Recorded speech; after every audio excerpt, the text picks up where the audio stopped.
আসসালামু আলাইকুম, hello viewers. তো এই ভিডিওতে আপনাদের সাথে যে বিষয়ে কথা বলবো সেটি হচ্ছে কুলিং সিস্টেম। মোটরসাইকেলের ইঞ্জিনে তিন ধরনের কুলিং সিস্টেম ব্যবহার করা হয়। এক হচ্ছে এয়ার কুলিং, দ্বিতীয়ত হচ্ছে আপনার কুলান্ট কুলিং, আর তৃতীয়ত হচ্ছে অয়েল কুলিং। তো আজ আপনাদের দেখাবো হচ্ছে কুলান্ট কুলিং, রিজার্ভ ট্যাঙ্ক, তারপর আনুষঙ্গিক আরও কীভাবে কাজ করে। তো আপনাদের প্রথমে আমি যেটা দেখাবো সেটা হচ্ছে এটা হচ্ছে আপনার রেডিয়েটর। প্রথমে আমি যন্ত্রাংশগুলো, যে কুলান্ট সিস্টেমে যে যন্ত্রাংশগুলো আছে সেগুলো সম্পর্কে আগে পরিচয় করে দেবো। তারপর হচ্ছে আপনার কোন যন্ত্রাংশের কি কাজ, তারপর এটা কিভাবে কাজ করে, জাস্ট এই তিনটাই, তাহলে আপনারা একটা স্পষ্ট ধারণা পেয়ে যাবেন আশা করি।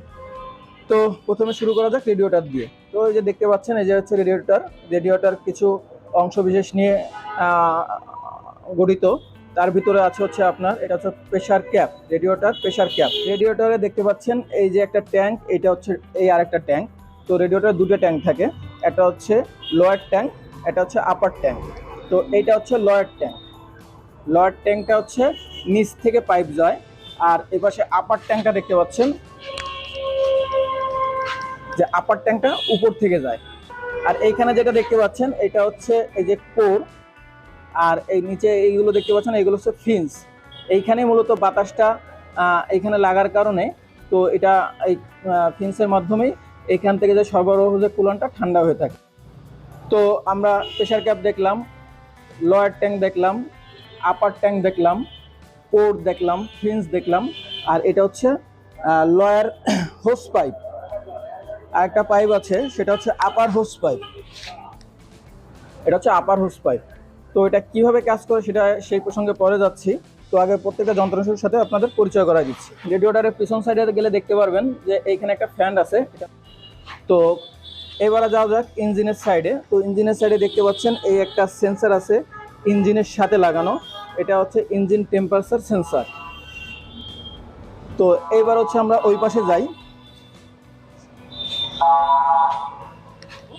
তো এই যে দেখতে পাচ্ছেন এটা হচ্ছে থার্মোস্ট্যাট ভালভ, ইঞ্জিনের এই পাশে থার্মোস্ট্যাট ভালভ, আর এই কুলান্ট পাম্প থাকে হচ্ছে এই সাইডটায়। তো এটা হচ্ছে কুলান্ট পাম্প। এবার হচ্ছে আপনাদের দেখাবো হচ্ছে একটু নিচে যাই। নিচে দেখতে পাচ্ছেন এই একটা দেখবেন, এটা হচ্ছে রিজার্ভ ট্যাঙ্ক বলে আর কি। তো আমরা কুলিং সিস্টেমের যেসব যন্ত্রাংশ আছে ওইগুলোর সাথে পরিচিত হলাম। তো এর ভিতরে গুরুত্বপূর্ণ যে যন্ত্রাংশগুলো আছে সেইগুলোর কাজ জানবো। তো এটা হচ্ছে রেডিয়েটর প্রেসার রিলিজ ক্যাপ। এটা থাকে রেডিয়েটরের উপরে বসা। আসলে এটা একটা স্প্রিং লোডেড ভালভ, প্রেসার কুকারের সিটির মাথার মতন। প্রেসার কুকারের ভিতরে যখন চাপ বাড়ে তখন ওই চাপটা সিটির ভিতর থেকে বাষ্প আকারে বের হয়ে আসে। তেমনি উত্তপ্ত হওয়ার কারণে কুলান্টের প্রেসারও বেড়ে যায়। কুলান্টকে বের না করলে কুলান্টের যাতায়াতের পাইপকে ফাটিয়ে ফেলতে পারে। এটিকেই আটকানোর জন্য প্রেসার রিলিজ ক্যাপ ব্যবহার করা হয়, যাতে কিছুটা কুলান্ট ওইখান থেকে বের হয়ে এসে ভিতরের প্রেসারকে ঠিক রাখতে পারে। এবং এই ক্যাপের সাথে পাইপের মাধ্যমে একটা রিজার্ভার থাকে, যা বেরিয়ে আসা কুলান্টকে স্টোর রাখতে পারে, পরে আবার সেটাকে রিউজ করার জন্য। তারপর আসা যাক থার্মোস্ট্যাট ভালভ। দেখতে পাচ্ছেন ভিডিওটাতে, এটা হচ্ছে থার্মোস্ট্যাট ভালভ। তো থার্মোস্ট্যাট ভালভ হচ্ছে কুলিং সিস্টেমের একটি গুরুত্বপূর্ণ অংশ। থার্মোস্ট্যাট ভালভকে আমরা দুটি ভাগে ভাগ করতে পারি, একটি হচ্ছে আপার সেকশন আর একটি হচ্ছে লোয়ার সেকশন। আপার সেকশন থেকে একটি লাইন ইঞ্জিনের কুলিং গ্যালারির সাথে, আর লোয়ার সেকশন থেকে একটি পাইপ রেডিয়েটরের আপার চেম্বারের সাথে যুক্ত থাকে, এবং লোয়ার সেকশন থেকে একটি বাইপাস লাইন আবার সেই ইঞ্জিনের ভিতরে প্রবেশ করে। এবার আসা যাক এটি কিভাবে কাজ করে।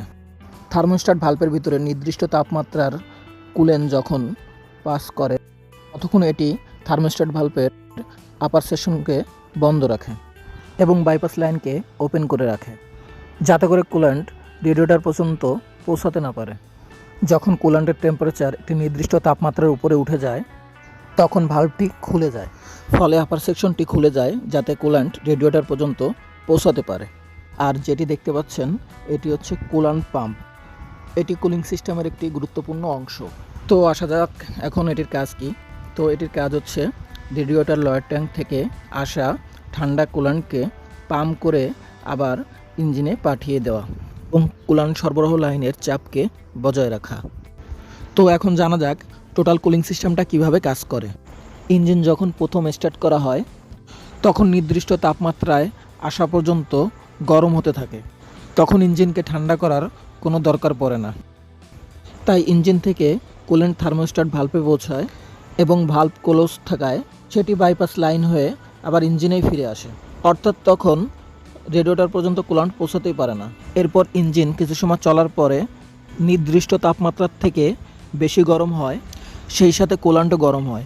সেই গরম কুলান্ট গিয়ে থার্মোস্ট্যাট ভালভকে ওপেন করে দেয় এবং বাইপাস লাইনকে বন্ধ করে দেয়। ফলে গরম কুলান্ট রেডিয়েটরের আপার ট্যাঙ্ক পর্যন্ত পৌঁছে যায়। কোর অথবা টিউবের মধ্য দিয়ে কুলান্ট রেডিয়েটরের আপার ট্যাঙ্ক থেকে লোয়ার ট্যাঙ্কে যেতে থাকে। আর তখনই রেডিয়েটরের কোর বা টিউবের পাশে থাকা ফিন্স কুলান্টের তাপমাত্রা চুষে নেয়, যার ফলে কুলান্ট রেডিয়েটরের আপার ট্যাঙ্ক থেকে লোয়ার ট্যাঙ্কে আস্তে আস্তে ঠান্ডা হয়ে যায়। এবার রেডিয়েটর লোয়ার ট্যাঙ্ক থেকে একটি পাইপ সোজা কুলান্ট পাম্পে চলে যায়। এরপরে কুলান্ট পাম্প কুলান্টকে পাম্প করে কুলান্ট গ্যালারির ভিতরে পাঠিয়ে দেয়। যখন শুধু রেডিয়েটরে বাতাস লেগে কুলান্ট ঠান্ডা হতে পারে না এবং ইঞ্জিন বেশি হিট হয়ে যায়, তখন ইঞ্জিন টেম্পারেচার সেন্সর ইসিউকে সংকেত পাঠায় এবং ইসিউ রেডিয়েটরের পিছনে থাকা কুলিং ফ্যানকে চালু করে দেয়, যাতে কুলান্ট তাড়াতাড়ি ঠান্ডা হতে পারে। এখন যদি ইঞ্জিন একটানা অনেকক্ষণ চলতে থাকে, তখন কুলান্ট অতিরিক্ত গরম হওয়ার সঙ্গে সঙ্গে রেডিয়েটরের ভিতরেও চাপ বাড়তে থাকে। এই চাপের ফলে কুলেন্ট পরিবাহী যত হোস পাইপ আছে সেই হোস পাইপগুলো ড্যামেজ হতে পারে। তো এই ড্যামেজকে আটকানোর জন্যই রেডিয়েটরের উপরে রেডিয়েটর প্রেশার রিলিজ ক্যাপ লাগানো থাকে। যখন কুলান্ট অতিরিক্ত গরম হয় এবং রেডিয়েটরের ভিতরে চাপ সৃষ্টি হয়, তখন রেডিয়েটর প্রেশার ক্যাপের স্প্রিং লোডেড ভালভ খুলে যায়। সেই প্রেশারের কারণে কিছুটা কুলেন্ট ওভারফ্লো করে রিজার্ভে জমা হয় এবং রেডিয়েটরের ভিতরের চাপকে নিয়ন্ত্রণে রাখে। আবার যখন কুলান্ট ঠান্ডা হয়ে যায়, তখন রেডিয়েটরের ভিতরে প্রেশার কমে যায়, তার ফলে ভিতরে কিছুটা শূন্যতার সৃষ্টি হয়। সেই শূন্যস্থানকে পূরণ করতে রিজার্ভার থেকে কুলান্ট আবার রেডিয়েটরের ভিতরে প্রবেশ করে।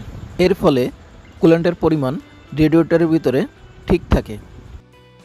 তো ভিউয়ার্স, একটা কথা না বললেই নয়, মোটরসাইকেল, প্রাইভেট, ট্রাক, যে গাড়িরই রেডিয়েটর হোক না কেন, সব রেডিয়েটরের কাজই অনেকটা একই রকমভাবেই হয়।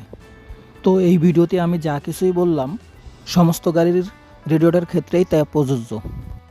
তো আশা করি এই ভিডিওর মাধ্যমে আপনারা কুলান্ট কুলিং সিস্টেম সম্পর্কে স্পষ্ট একটা ধারণা পেয়েছেন। মোটরসাইকেলের উপরে এই ধরনের নিত্য নতুন ভিডিও পেতে চ্যানেলটি সাবস্ক্রাইব করে বেল আইকনটি বাজিয়ে দিন। ভালো থাকবেন, সুস্থ থাকবেন। দেখা হবে পরবর্তী ভিডিওতে। Thanks for watching.